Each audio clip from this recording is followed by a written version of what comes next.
So last night in San Francisco, we had a problem with the Waymo robot taxi things. You can see there's one stuck in a intersection. They were blocking traffic. Basically, there was a power outage and then none of the traffic lights work. And so then these cars are like, I don't know what to do. And they're just sitting there clogging up everything. You can see it right there. This person writes, then, bad day to be a Waymo in San Francisco during a PG&E induced power outage. And unfortunately, I think we're going to see a lot more of these kind of related problems because remember, Elon Musk and all the tech bros want to push AI, robots, and all this stuff onto you. Let me show you another scene of it. This is, again, the Waymo stuck in San Francisco due to a power outage. Power out in San Francisco. The Waymos are crazy. They are just like they're stopped. They cannot move. There's like a massive traffic jam caused by them. You can see it right there. Now, Elon Musk is going to claim, this is what Musk claims, he says Tesla robotaxis were unaffected by the SF power outage. I'll just say this, you never know with Musk. Whether or not that's true, you never know. And this is also things that are going on right now because we're pushing more and more to this AI world. This is Hegseth talking about said thing. Have a listen. The future of American warfare is here, and it's spelled AI. As technologies advance, so do our adversaries. But here at the War Department, we are not sitting idly by. Under the leadership of President Trump, America will lead the charge on this technological transformation by revolutionizing the way we win. And that's why today we are unleashing GenAI.mil. This platform puts the world's most powerful frontier AI models, starting with Google Gemini, directly into the hands of every American warrior. And so I just want to make this clear. This is all about government contracts. Just think of all that money that, I guess they were talking about Google here. Oh, hey, we're partnering with Google and we give every soldier a subscription to Google. Wow, fantastic. and obviously Google's like, well, how about every citizen out there? And Elon Musk is like, wait, what about me? What about my robots and my AI? And that's why I'm showing you, say, the Waymo thing, which there's an inherent problem when you remove humans from, the equation. And then Hegseth celebrating this stuff. He'll talk about more. I guess we're all going to depend on AI now for everything that we do. At the click of a button, AI models on Gen AI can be utilized to conduct deep research, format documents, and even analyze video or imagery at unprecedented speed. Building on the great work of Undersecretary Emil Michael and his team, we will continue to aggressively field the world's best technology to make our fighting force more lethal than ever before. And all of it is American-made. The possibilities with AI are endless. Now, let's get to work. And, the problem I have with this is a lot of problems, but I don't like the idea of, hey, let's talk about lethality. That's something that Hegseth always like to talk about. And AI in the same sentences. I just feel like, didn't I see this movie before? Is it obvious, the inherent problems? Didn't you all see Terminator and iRobot or whatever? Isn't it obvious? But I guess not, because as long as those checks are coming in from Elon Musk and whatever, and then the government checks go to Elon Musk and it just kind of cycles around, because that's what we're going after, the world that we're in. This was also the headlines today. OpenAI sees better margins on business sales. Of course it does, right?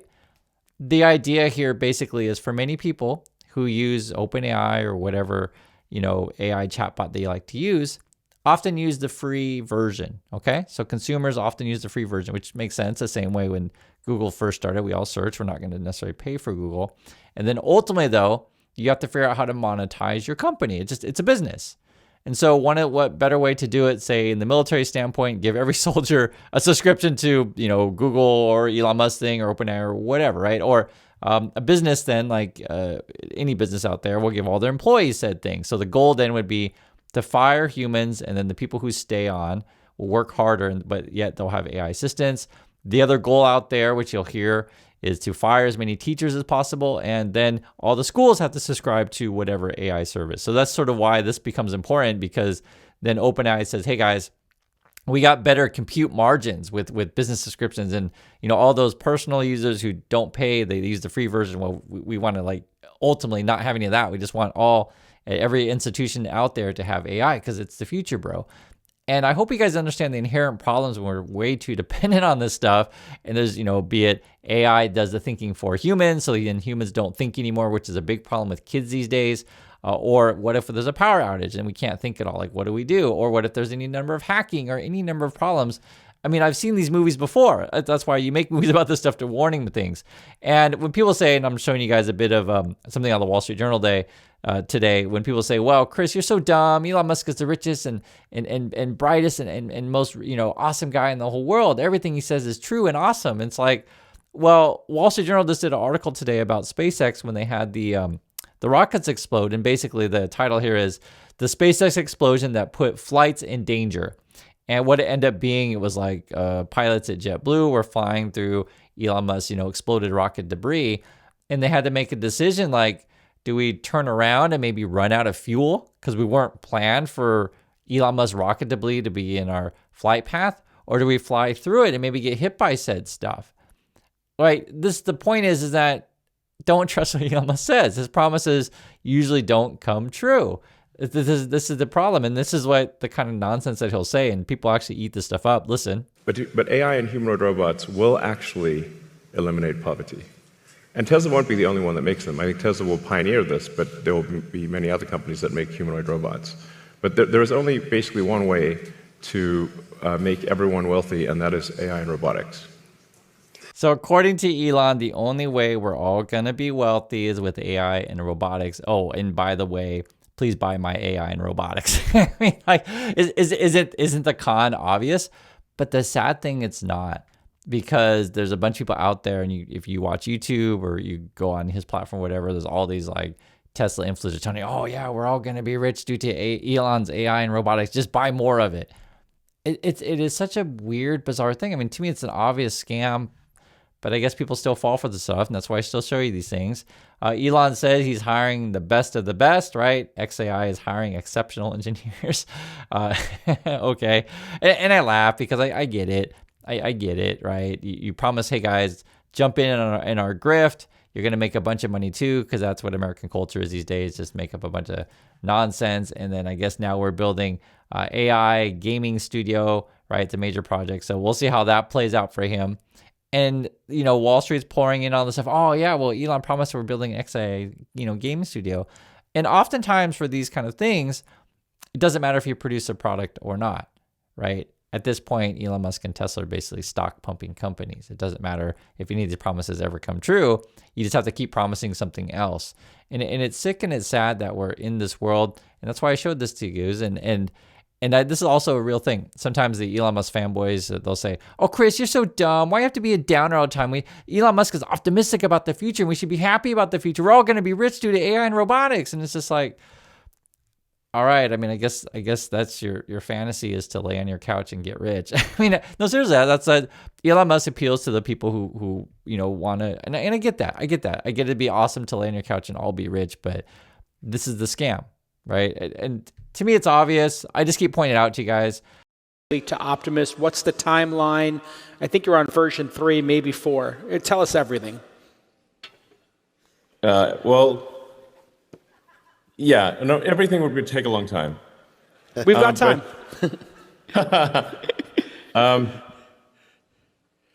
We're finalizing the design of Optimus version 3, and that really is going to be a very remarkable robot.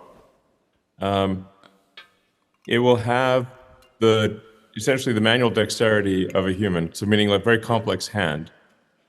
An AI mind that can navigate and comprehend reality, and it will be made in very high volume.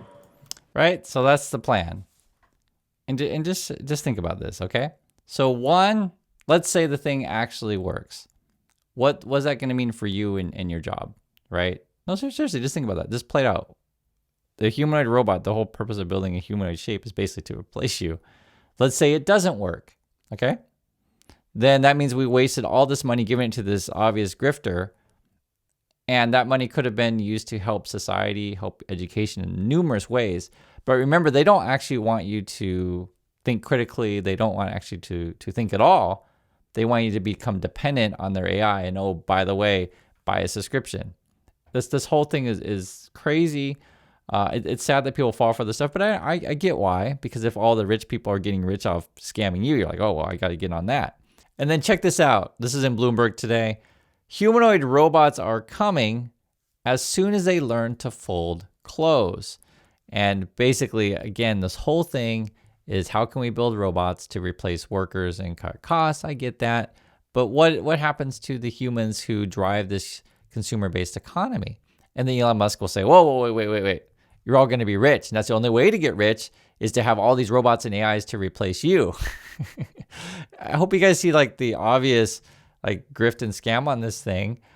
This is CNBC today. AI was behind over 50,000 layoffs in 2025. Here are the top firms to cite for job cuts. And then they list all the companies who are doing said that. Some of the names on the front here, Amazon, Salesforce, etc. Also says overall job cuts topped 1 million in 2025, the highest level since 2020. And that's the question I posed to you. If, according to Elon Musk, we're all getting rich off of AI and robots, are these people who are losing their jobs to the AI push, are they getting rich? Is that what they're reporting? And then you check this out too. And I want you to understand that this is not just in one particular industry. You're seeing it all over the place, especially among government contracts, I would say. This is the Hegseth and their Department of Defense. It says artificial intelligence is America's next manifest destiny American flag. And they have this crazy AI video here. And actually check this out. This is one of their dudes talking about what they're doing and how much they hate regulation. Have a listen. The executive orders are awesome, and so is the AI action plan, because at least it sets a marker out there and it says to the world, we, the United States, are going to be dominant in AI, right? And then what are the components to do that? The best chips, we need more power for data centers, we need the AI companies to be free of sort of state regulations and all these things that could hold them back.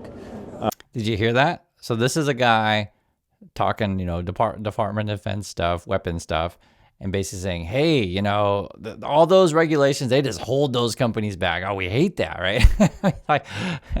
I hope you guys understand the inherent dangers of removing regulations from the technology that are trying to push on you to basically take your power, take your job, take control of everything, think for you, and then Elon Musk promises you're all going to get rich. This is an obvious scam and a grift, and it's an obvious problem for all of us. I'm just being frank with you guys, and just listen to how they talk about it. That's why all I ever show you guys is just who they are. And those things are going to make that industry sort of potentially the biggest industry that's ever been created. And we want it to be built here. And I think the 4 great companies in that industry are based here. What Chinese are doing is distilling models, of doing things to sort of catch up in their own way.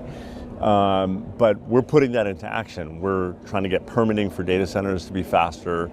We're working on nuclear power generation for data centers, which we'd stopped as a country essentially for decades. And that's what it ends up being right now. And that's what we're talking about lately is we need to get more power and we need to build more data centers to make sure that we beat China. That's what they keep pushing you, right? And so they're like, oh wow, we got to beat China. I want more data centers. Don't let them get more data centers than we got data centers. It's like, as your electric bill goes up, your land and your water get more polluted, right? Great.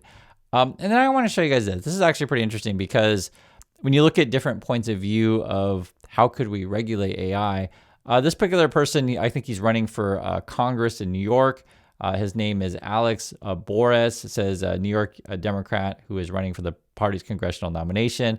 And he's talking about one of the ways that you could possibly regulate AI. And just listen to this because it's actually really interesting. I wouldn't thought of this one. Can we nerd out about deepfakes? Because this is a solvable problem and one that I think most people are missing the boat on. So it's always been presented to us as like, oh, you'll have to learn how to see what's wrong with an AI image. Like, that's never going to work. They're going to get better and better. Maybe we're already past the point where a human could see it.